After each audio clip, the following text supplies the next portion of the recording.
우리가 지난 월요일부터 금요일까지 고난주간 특별 말씀 묵상의 시간을 통해서 예수님께서 십자가를 지시기 전에 이 땅에서 걸으신 한 주간을 우리가 함께 걸어보는 그 시간을 가졌습니다. 그리고 어제 말씀으로 바로 예수님께서는 십자가상에서 그곳에 달리시고 죽임을 당하셨습니다. 그래서 이제는 모든 것이 끝이 나버렸습니다. Now everything is over. 모든 것이 끝이 난 것입니다. 그리고 예수의 그와 꿈 같았던 예수의 이야기, The story of Jesus. 그러니까 세례 요한으로부터 세례를 받으시고 40일 동안 광야에서 금식하시면서 준비하시던 예수님의 사역, 그 사역이 그렇게 시작했던 3년 동안의 예수의 이야기는 이제 막을 내렸다는 말인데, 예수님은 이제 무덤 속에 계시고 또한 그 어느 누구도 그가 다시 살아난다, that he will be alive again, 다시 살아난다는 것은 생각지도 못했을 뿐만 아니라 그를 사랑하고 따랐던 모든 다른 사람들도 어떤 가운데 있었다? 절망 가운데 빠져 있고, 그래서 예수의 등장과 함께 피어났었던 사람들의 희망, 사람들의 꿈, 사람들의 비전, 이 모든 것들이 다 함께 사라져 버렸다는 그 말인 것입니다.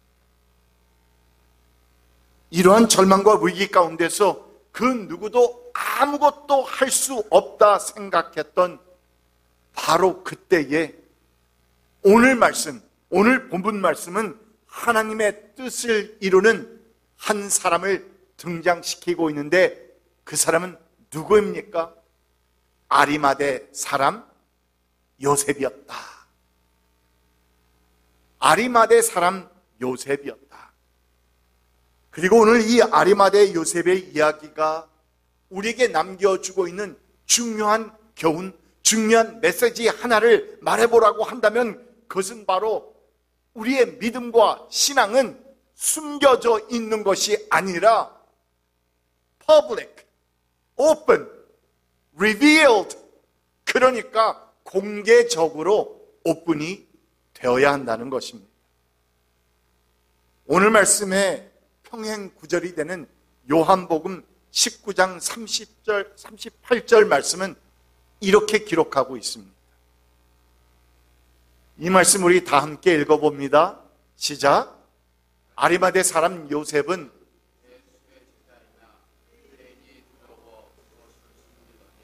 이 일 후에 빌라도에게 예수의 시체를 가져가기를 고하매 빌라도가 허락하는지라. 이에 가서 예수의 시체를 가져가니라. 특별히 앞에 부분을 주목하십시오.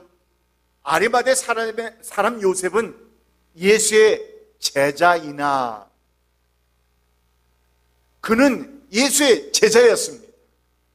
이미 제자였지만, 그러니까 이 요한복음의 저자는 아리마대 요셉을 소개하면서 그는 이전부터 예수님의 제자였지만, 그러나 사람들이 두려워서, 사람들이 무서워서, 또한 동료 공회원들이 무서워서 그는 자신이 예수의 제자인 것을 어떻게 했다? hide, 숨겼다는 것입니다. 드러내지 않았다는 것입니다. 주변의 사람들이 알지 못하도록 숨겼다는 것입니다. 그런데 여러분, 참으로 의미심장한 사실은 이제 예수가 십자가에 달려서 죽임을 당한 이때, 그래서 모든 정부의 사람들과 또한 주변의 모든 사람들이 예수와 함께 따르던 자들은 누구일까 하면서 지금 눈을 부릅뜨고 지켜보고 있는 그때에, 그래서 어쩌면 자신이 예수의 제자인 것을 숨기는 것이 가장 필요한 이때에 그는 오히려 자신의 신앙을 공개했다는 것입니다. 이 점이 중요합니다. 이것이 important합니다. 이것이 우리에게 주는 오늘 말씀의 메시지라 여겨집니다. 그렇다면 우리의 질문은 과연 무엇이 그에게 그 같은 동기를 주었을까? 이때까지 숨기고 있었는데, 이때까지 감추고 있었는데, 왜 지금 하필이면 가장 위험한 이때에 그는 자신의 신앙을, 자신의 믿음을, 숨기던 믿음을 모든 사람들이 알 수 있도록 공개한 것일까? 우리는 이 같은 질문을 생각하면서 성경은 그의 정확한 동기에 대해서는 이렇다 저렇다 말하고 있지는 않지만, 그러나 우리는 주변의 모든 말씀들과 아래 뒤에 있는 말씀들을 보게 될 때에 분명 알 수 있는 사실이 있습니다. 그리고 그것은 다름 아니라 분명 그날 있었던 예수의 십자가 사건을 둘러싸고 일어났던 놀라운 일들, 그 같은 일들이 요셉의 마음에, 요셉의 결심에, 그 결단에 큰 영향을 주었던 것은 분명합니다. 그 또한 먼 곳에서나마 분명히 예수의 제자이기 때문에 그는 가까이 있지는 못했는지 모릅니다. 아니면 조금 떨어져서 보고 있었는지도 모릅니다. 그러나 적어도 그 또한 먼 곳에서나마 분명 십자가상에서 돌아가시는 예수님을 주목하고 있었거나, 또는 십자가상에서 일어난 그 모든 일들에 대해서 분명 어떤 사람들을 통해서 듣기를 원했을 것입니다. 들었을 것입니다. 그렇다면 그가 십자가에 달리시면서도 아버지여, 저들은 저들의 죄를 알지 못합니다. 저들을 용서하여 주십시오. 이 같은 예수님의 그 모습 속에서 그는 무엇인가 느끼지 않았겠습니까? 예수의 제자였는데, 그렇다면은 예수의 제자라는 이 말은 예수님을 바라보고 있었고 예수님의 말씀을 받아들이고 있었으며, 그에게는 자그마한 믿음이라도 무엇인가 있었다는 말 아닙니까? 그 같은 자그마한 믿음이 꿈틀거리기 시작합니다. 예수님께서 돌아가시는 그 마지막 순간에까지 이렇게 보통 사람들과는 너무나도 다른 모습을 보이는 예수님, 또한 자신이 아픔과 고통 속에 있으면서도 함께 매달린 그 강도 중에 한 사람이 예수여 당신의 나라에 임하실 때 뭐라고 말합니까? Remember me. Please remember me. 나를 기억하소서 하는 이 부르짖음 앞에서 예수님은 그 고통 중에서도 그를 향해서 뭐라고 말합니까? 네가 오늘 나와 함께 낙원에 있으리라. Yes, you will be with me in paradise today. 이렇게 말씀하시는, 죽음 가운데서 그같이 당당한 모습 속에서 분명 아리마대 요셉의 그 마음에는 정말 크나큰 감동의 물결과 감동의 변화가 일어나지 않았겠느냐 말입니다. 아니, 어쩌면 성경은 기록하고 있지 않지만 아리마대 요셉 외에도 많은 사람들의 마음이 움직였을 것입니다. 변화받았을 것입니다. 성령의 역사는 그렇게 일어납니다. 우리의 마음을 움직이지 않습니까? 그냥 이때까지 알고 있었던 요한복음 3장 16절 말씀이 오늘따라 왜 그렇게 은혜가 넘치는지, 똑같은 말씀을 수백 번 읽었는데도 그 한 구절의 말씀이 오늘 나를 찌르는 그것은 다른 것이 아니라 우리 속에 내재 계신 성령께서 역사하시는 것 아닙니까? 뿐만 아니라 예수님의 십자가의 죽으심과 함께 하늘이 빛을 잃었다라고 성경은 기록합니다. 컴컴한 어둠이 내렸습니다. 지진이 일어납니다. 온갖 천지지변이 일어나는 놀라운 일들을 모두가 경험했는가 하면 마침내 예수님이 운명하신 후에는 그 광경을 지켜보았던 로마의 백부장조차도 뭐라고 말합니까? 저는 하나님의 아들이었다. 부인할 수 없는 겁니다. He just could not deny it. 부인할 수 없었습니다. 자기가 보고 경험한 모든 것을 보니 이 사람은 결코 사람이 될 수 없습니다. He is not a mere man. 저는 하나님의 아들이었도다 하는 이 같은 고백의 광경을 보고 들으면서 아리마대 사람 요셉의 마음에는 엄청난 변화가 일어난 것은 틀림없는 것입니다. 이 같은 그의 마음속에 요동하는 큰 변화와 함께 결정적으로 그의 마음을 움직이는 성령의 터치와 성령의 음성이 들려옵니다. Where were you? 너는 예수의 제자라고 하면서 예수가 십자가에 달려서 죽는 그 순간에 Where were you? 너는 거기에 있었는가? 이 같은 음성이 들려오기 시작합니다. 그 같은 자책감과 함께 이제 조금 있으면 금요일 밤 그러면 안식일이 시작될 것이고 그렇다면 장례식을 치를 수도 없게 될 텐데 그 같은 자책감과 함께 그의 마음속에는 적어도 이 장례식은 내가 치루어 드려야 하는 것이 아닌가. 그래서 마침내 그는 빌라도를 찾아가서 예수님의 시신을 자신에게 주어서 장사하게 해달라고.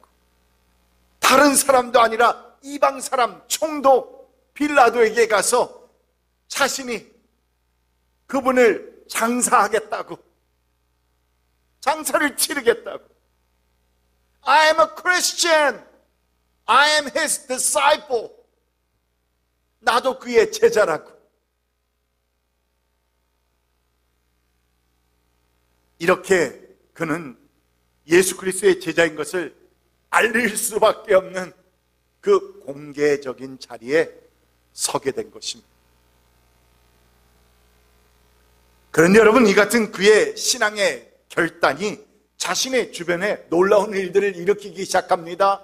자신을 변화시키는 것뿐만이 아니라 자신 주변의 사람들까지도 그 영향과 변화를 받기 시작했다는 것인데, 여러분, 이 말은 우리에게 무엇을 말해줍니까? 우리가 우리의 아이덴티티, 내가 하나님의 자녀라는 사실, 내가 예수의 제자라는 사실, 나의 신분을 은폐하고 그리스도의 제자인 것을 숨기면서 크리스찬인 것을 숨기는 한 우리 주변에 그 어떤 영향도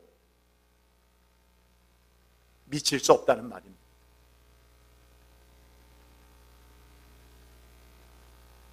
편할는지는 모릅니다. 안전하다 생각할 수 있습니다. 그러나 영향을 끼칠 수는 없습니다. 그리고 놀라운 사실은 아리마대 요셉이 공개적으로 자신이 그리스도의 제자인 것을 알리자마자 그 주변에 있던 여러 사람들이 영향을 받아서 그들의 삶도 변화를 받게 되는 놀라운 일들이 일어나기 시작한 것입니다. 앞에서 보았던 요한복음 19장 38절에서 이 말씀은 요한복음 말씀이에요. 아리마대 사람 요셉이 자신이 예수의 제자인 것을 숨기다가 드디어 빌라도 앞에 나와서 담대하게 예수의 시체를 요구하는 일이 있은 후에 바로 다음 구절인 39절 말씀을 보면 이렇게 기록되어 있습니다. 또 전에, 그러니까 아리마대 사람 요셉뿐만이 아니라 그가 공개적인 신앙, 자신의 신앙을 공개했더니 또 전에 예수를 밤중에 찾아갔던 니고데모도 요한복음 3장에서 놀라운 3장 16절 말씀을 나오게 만든 사람 아닙니까? 그 니고데모도 모략의 침향을 섞은 것을 100근쯤 가지고 왔다. 무슨 말입니까? 영향력 있는 공회원 한 사람 아리마대 요셉이 공개적으로 자신이 제자인 것을 나타냈더니 숨어 지내던 또 다른 제자 니고데모 역시 이 영향에 힘을 받아서 영향을 받아서 자신도 제자인 것을 공개했다는 것입니다.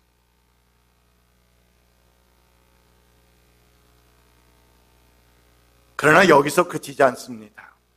본문 47절 말씀을 보면 요셉과 니고데모가 행한 그 모든 일들을 주시하고 있었던 사람들이 있었는데 그들은 바로 예수님의 십자가 곁에서 끝까지 지켰던 누구? women, 여인들이었습니다. 막달라 마리아와 요셉의 어머니 마리아는 어디에 예수의 시신이 안장되는지를 어떻게 하고 있었다? 지켜보고 있었다. 참 부끄럽게도 성경에는 이 여인들의 놀라운 역할들을, 남자들을 정말 부끄럽게 만드는 그런 내용들이 참 많이 담겨 있습니다. 예수의 시신이 어디에 안장되는지를 그들은 지켜보고 있었다. 다른 남자들은 다 도망가 버린 이때에 지켜보고 있었다. 여인들. 그래서 안식일이 끝나자마자 이른 새벽에 향품과 향유를 준비해서 예수님의 무덤을 그들은 찾아간 것입니다. 여러분, 이렇게 우리의 공개적인 신앙의 고백은 우리 주위 사람들에게 큰 영향을 미치게 됩니다. 나의 신앙을 공개적으로 선언했기 때문에 누구보다도 먼저 누구의 삶이 변화됩니까? 내 삶이 변화받을 수밖에 없습니다. 그런 이유에는 한 걸음 더 나가서는 내 주위에 있는 사랑하는 형제자매들, 내 가족들, 친구들, 이웃들까지에도 큰 영향을 미치는 것입니다. 그래서 저는 아리마대 사람 요셉이 참된 신앙인으로서의 그 본격적인 삶을 살게 된 것은 언제부터였다? 바로 이때부터였다. 그건 당연하지 않습니까? 그건 확실합니다. 그가 얼마 동안이나 예수의 제자였는지는 정확히 알 수 없지만 그 전까지는 믿으나 마나 별 영향력을 끼치지 못하는, 그저 그렇게 그냥 신앙을 공개적으로 고백했던 그 순간 이전까지는 아무런 영향을 미치지 못하는 별 볼 일 없는 크리스찬의 삶을 살고 있었다는 말입니다. 그러므로 우리가 공개적으로 예수에 대한 그 신앙을 선언하며 산다는 것은 너무나도 중요한 것일진. 여러분, 질문해 봅시다. 나의 주변의 사람들은 내가 예수의 제자인 것을 알고 있습니까? 공개하는 신앙을 통해서 아리마대 사람 요셉이 이처럼 본격적으로 예수의 참 제자의 모습으로 살아가게 된 것처럼 우리 또한 공개하는 신앙을 통해서 정말 놀라운 변화가 있어지기를 간절히 축원합니다.